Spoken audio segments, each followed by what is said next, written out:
समस्त सम्मानित किसान साथियों, उत्तम किसान यूट्यूब चैनल के माध्यम से हमारे काली हल्दी की खेती करने वाले किसान भाई जो काली हल्दी की खेती करके काफ़ी अच्छा मुनाफा प्राप्त करते हैं, आज हमारे किसान भाई बताएंगे कि काली हल्दी की खेती से कितना एक वर्ष में मुनाफा प्राप्त किया जा सकता है, एक बीघे में कितना शुद्ध मुनाफा प्राप्त किया जा सकता है, एक एकड़ में, और कितनी लागत आती है।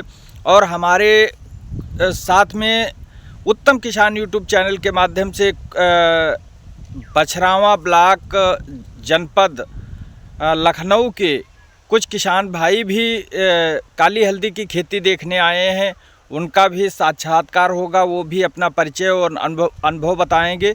किसान भाई, आपका शुभ नाम? श्वेतांग त्रिपाठी, ग्राम सिकोहा, ब्लॉक रेउसा ग्वालियर, जनपद सीतापुर, उत्तर प्रदेश। किसान भाई, आप? दीपक शर्मा। अच्छा, किस माध्यम से, किस चैनल को देख करके और आज जनपद सीतापुर रेउसा ब्लॉक में आगमन हुआ? हम तो आपका ही चैनल था, ये उत्तम किसान यूट्यूब चैनल। अच्छा, इसको देख के ही यहाँ तक पहुँचे। आप आए, यहाँ जो देख रहे हैं वो प्रत्यक्ष रूप से सही निकल रहा है।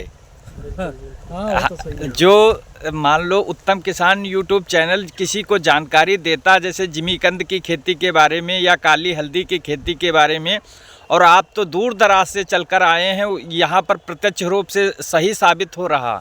हाँ बिल्कुल, हम लोग तो ये जिमीकंद या सूरन की खेती को देख के आए थे। अच्छा, तो उसी के बारे में जानकारी लेने आए थे। अच्छा, तो यहाँ पर तो जिमीकंद के साथ सूरन की खेती भी की जा रही है। किसान भाई, कुछ जिमीकंद के साथ जो काली हल्दी की खेती, जिमीकंद के साथ काली हल्दी की खेती के बारे में आप बताइए। देखिए, जिमीकंद की खेती एक तो ज़मीन में गड़ा सोना है, और जिमीकंद का जो है ये जो गजेंद्र प्रजाति की है, तो इसमें जो है कैल्शियम ऑक्जेलेट की मात्रा नगण्य होती है, यानी 0% होती है। और इसको जो है सब्जी के रूप में प्रयोग किया जाता है। दूसरा है, इसको औषधि के रूप में भी प्रयोग किया जाता है, इससे बहुत बड़ी औषधियाँ भी बनती हैं पेट साफ करने की। और तीसरा ये है इसका अचार इसको छोड़ दीजिए और इसको छोटे छोटे पीस कर दीजिए और कद्दूकस करके इसमें केवल सिरका डालना है गन्ने का। और जो नमक मसाला आप खाते हो केवल नमक डाल दीजिए, नहीं, दो चीज़ें पड़ेंगी, नमक पड़ेगा और सिरका पड़ेगा। आपका सूरन का अचार तैयार है। और ये फ़ायदे के मामले में ज़बरदस्त है। जो शरीर में विभिन्न प्रकार की बीमारियां होती हैं, जैसे पेट के में जो है अल्सर वगैरह है, तो ये अचार बढ़िया काम करता है। तो आज जिमीकंद की डिमांड जो है देश में भी, प्रदेश में भी है, और विश्व के जैसे सऊदी अरब जैसे देशों में बहुत ज़्यादा इसकी डिमांड बनी हुई है। कारण है कि जो है जिमीकंद की खेती आसान इसलिए है क्योंकि इसमें जैसे बहुत सारी फसलें हम जो सब्जियों की करते हैं, टमाटर जैसे है, केला है, तो इसमें होता है समय पे काम नहीं हुआ, नुकसान हो जाता है। अगर जिमीकंद में 1-2 सिंचाई 2-4 दिन लेट भी हो जाती है तो इतना कोई फर्क नहीं पड़ता है। और इसमें 10 बार में एक बार पहले पौधा निकलता है, 10 बार में 10 कल्ले निकलते हैं, यानी दशानन कह सकते हैं कि जितने कल्ले निकलेंगे उतना जिमीकंद नीचे बढ़ता रहेगा।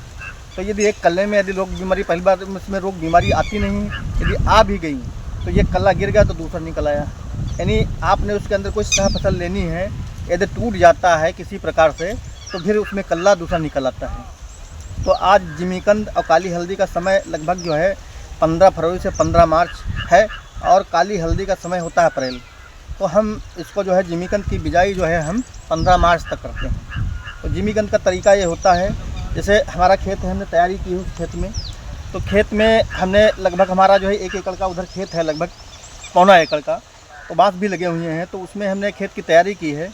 तो खेत की तैयारी में सर्वप्रथम हमने जो है गाय की गोबर की खाद लगभग 3 ट्राली छोटी ली है, लगभग जो है मतलब 20-20, 25-25 कुंटल की।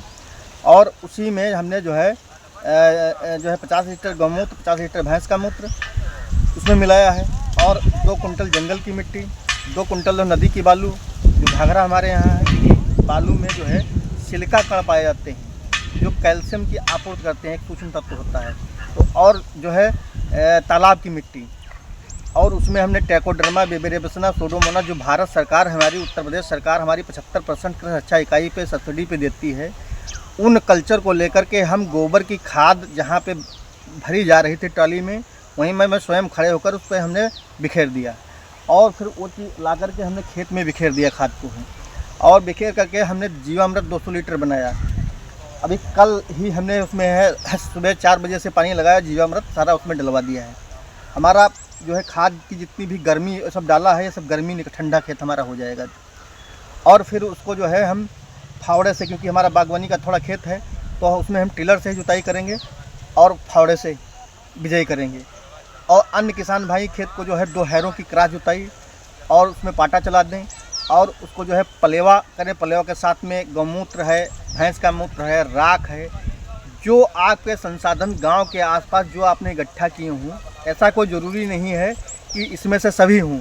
आपने एक संसाधन किया तो आप पानी लगाने जा रहे हैं तो खेत को कुछ दे दीजिए पानी के साथ में, जैविक मैटर, क्योंकि मिट्टी हमारी बहुत बड़ी कमज़ोर हो रही है। अभी हम कल आर्टिकल ही देख रहे थे कि 2030 तक जो है हिंदुस्तान की ज़मीन बंजर होने की कगार पे है और ऑर्गेनिक कार्बन की मात्रा बहुत कम पड़ रही है ज़मीन में, तो उत्पादन बीजे नहीं जमेगा। तो इस प्रकार के हर किसान भाई को अब जो है सचेत हो जाना चाहिए कि जो सूक्ष्म जीवाणु रासायनिक कृषि के कारण जो है ख़त्म हो गए हैं। उत्पादन तो हमको मिला और सन 1965 से हम आज चल रहे हैं हरित क्रांति का, लेकिन अब जो है उसमें उत्पादन मिट्टी बंजर हो जाएगी। और किसान भाई जानते हैं कि जो सूक्ष्म जीवाणु हैं, जो खरपतवार हैं, आज जो रासायनिक खाद के जो है क्षेत्र हैं उसमें खरपतवार सूक्ष्म जीवाणु सड़ाते हैं, लेकिन खरपतवार महीनों पड़े रहते हैं। तो इस विषय पर ध्यान देना होगा कि जो है ट्राइकोडर्मा जो सरकार हमारी दे रही है उसको लेकर के उसमें मिक्स आउट कर दें और खेत में डाल दें। तो इस प्रकार से हमारा खेत तैयार हो गया। फिर उसमें 2.5 गुणे 2.5 फुट पे हम रस्सी लगा देंगे और जिमीकंद के टुकड़े हम रखते जाएंगे और जिमीकंद के टुकड़े काट करके रख कर उसमें मिट्टी जो है लगभग जो है 5 सेंटीमीटर तक हम चढ़ा देंगे। चढ़ाने के बाद जो है उसमें हम बीच में हम काली हल्दी लगाएंगे, जो ये ब्लैक टर्मरिक दिख रही है। तो जिमीकंद का जो है उत्पादन नीचे होता नहीं, जो कंद होता है वो जो काली हल्दी से नीचे मतलब नीचे ज़मीन में लगभग गहराई में बैठता है और काली हल्दी थोड़ा ऊपर बैठती है।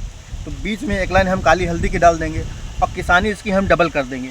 उत्पादन में हमारे हिसाब से जो मैं कह रहा हूँ तो उसमें जो है कमी कोई नहीं आएगी। लगभग 40 कुंटल उत्पादन जिमीकंद का होगा और 5 कुंटल एक कच्चे बीघे में काली हल्दी का होगा।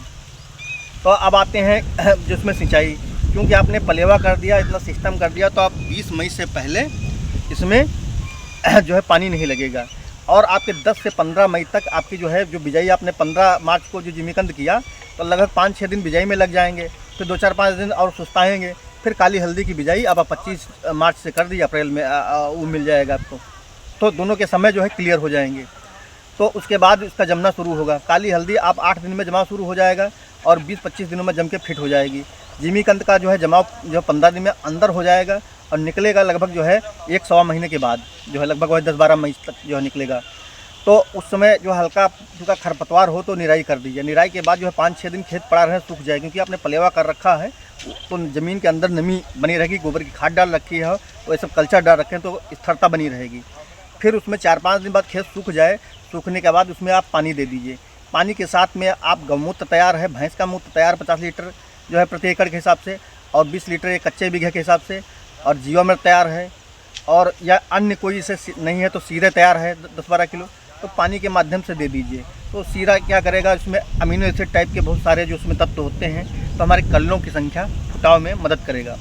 और फिर आते हैं जून महीने में। जून महीने तक पानी आपको देना है, लगभग हमारी समझ से 4-5 पानी लगेंगे। और फिर इसके बाद बरसात आ जाएगी। बरसात के साथ में जो है उसमें जो है आप एक निराई करवा दीजिए। निराई का मतलब भौराई, खुरपी से मिट्टी ढीली हो जाए।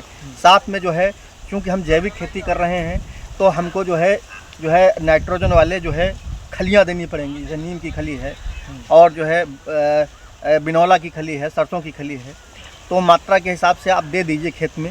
और फिर उसके बाद जो है उसमें जो है बरसात में घन जीवामृत देते रहें, क्योंकि बरसात में जीवामृत और बहुत सारी चीज़ें देना संभव नहीं होता है।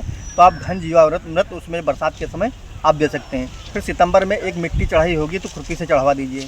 फिर उसके बाद जो है अक्टूबर वगैरह में एक आध पानी देने पड़ेंगे। तो पानी देने से होगा कि जो कंद होगा मिट्टी ढीली हो जाएगी, कंद का बढ़वार हो जाएगी। फिर उसके बाद एक बीज के रूप में बेचना चाहेंगे तो दिसंबर से लगा करके जनवरी फरवरी तक जो है 10 फरवरी तक खेत की अपना खुदाई कर सकते हैं। दिसंबर में आपका तैयार हो जाएगा। वो आप पे डिपेंड है कि आप किस प्रकार से इसकी मार्केट करना चाहें, बीज के रूप में करना चाह रहे हैं, मंडी में बेचना चाह रहे हैं, या इससे औषध निर्माण स्वयं करना चाह रहे हैं, बहुत सारे प्रोडक्ट भी बना सकते हैं, तो इससे किसान भाई बहुत ज़्यादा लाभान्वित हो सकते हैं। धन्यवाद।